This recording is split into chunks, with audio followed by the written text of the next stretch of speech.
learn it. Learn the business. Okay? You got to know about the industry. I was on this cruise, and these were the top leaders in this company, and they had achieved this rank. And I stood up and I said, how many of you know the difference between a pyramid scheme and a legitimate MLM company? And there were a couple of half hands, you know. And I said, well, what's the difference between a Ponzi scheme and a pyramid scheme? And I ended up going table to table, and none of them could explain it. And I said, no wonder people view us as a pyramid scheme. None of us can even explain it. All right? Well, how many of you saw that the interview with Larry King that I did? I took him down. Why? Because I knew the difference between a pyramid scheme and a Ponzi scheme, and he had gotten taken by a Ponzi scheme, and he wanted to know how it happened. Right? And by the way, I used the inviting formula to get that interview. So you got to know what you're talking about. You can't wing it. Don't puff it, you know. Number 9 is to communicate at the prospect's level. Once you know what you're talking about, you've got to talk at their level. Not below it, not above it. I'll give you an example of that one. Somebody cold called me. He said, if I could show you a way to make $10,000 a month, would you be interested? And I said, no. He goes, why not? I said, I don't want the pay cut. Right?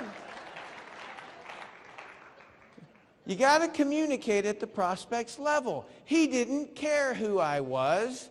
He had some level that he thought no one would answer the phone that had that much money.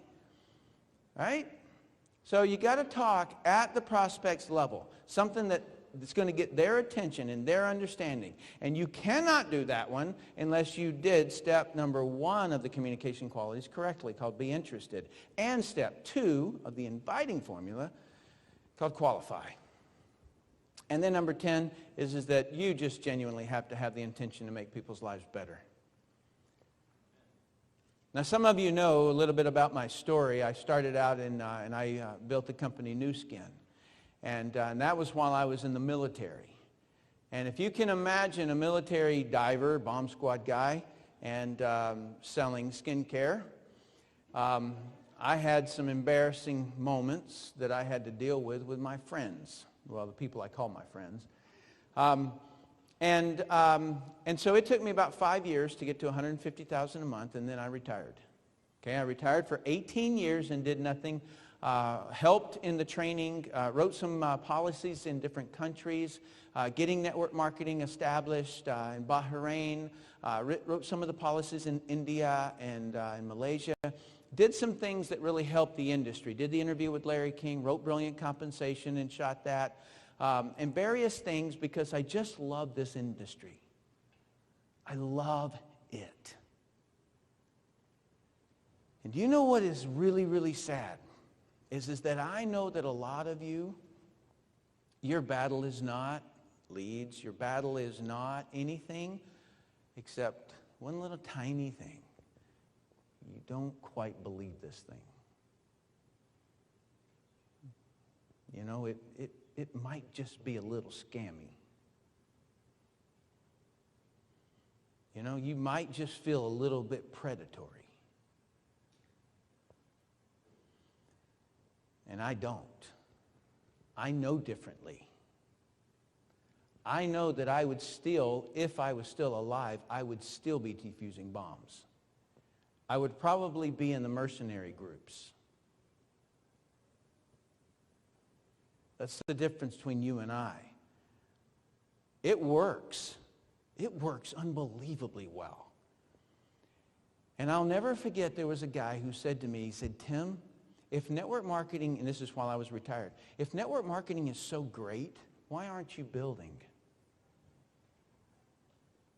And I couldn't answer that. I thought I retired. I'm helping the industry and things like that. And it put one of those little bugs in me. And then somebody else said, your techniques are old school. They don't work today.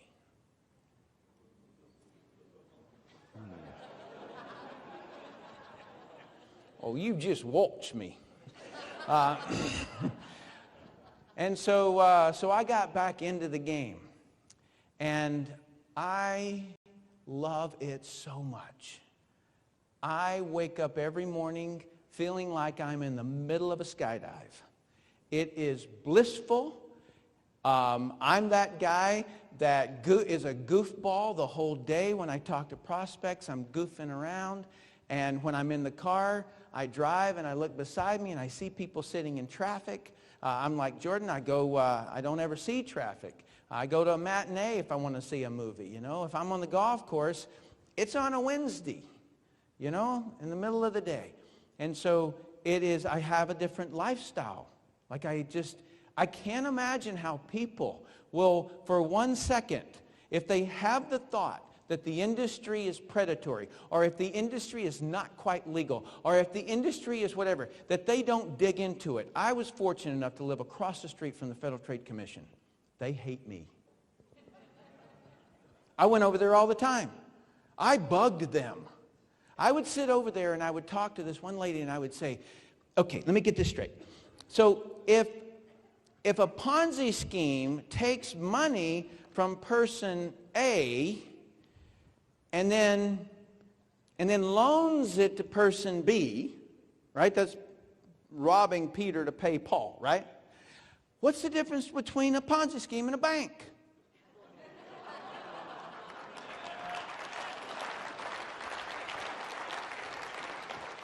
Better yet, what's the Social Security issue? Right? So my mom and dad put money into Social Security their whole life so that when we retire, we would get their money. Wait a minute. That's stealing from mom and dad. Right? You get the idea? Like, it's the craziest thing. And I'll never forget, after about the 10th time that I persisted on that question, the lady said to me, she goes, off the record. I go, okay, sure. And she goes, the interest rate. Takes a second, doesn't it?